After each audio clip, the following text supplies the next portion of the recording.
Dit is Piet. Piet is 100 jaar en wennet op het mooie Schielge. Dat hij het eerst nog alle dagen op zijn fiets stapt. Ik ga eerst 's morgens om boodschap op een fiets.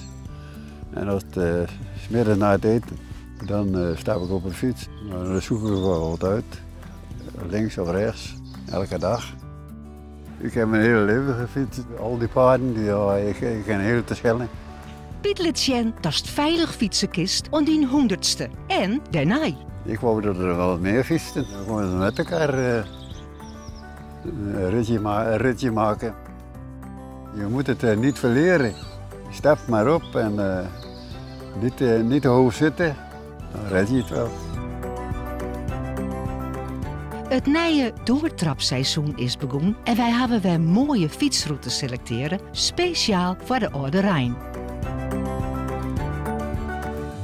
Met doortrappen hoop je wij zo volle mogelijk ouderen te stimuleren zo lang mogelijk veilig fietsen te blijven. Er is niks mooier dan fietsen. Want troch de fietsen blijft langer zoen. Zorg op doortrappen.nl voor speciaal selecteren routes en fietsinitiatieven bij die in de buurt. Wij zorgen die daar. Fietsen.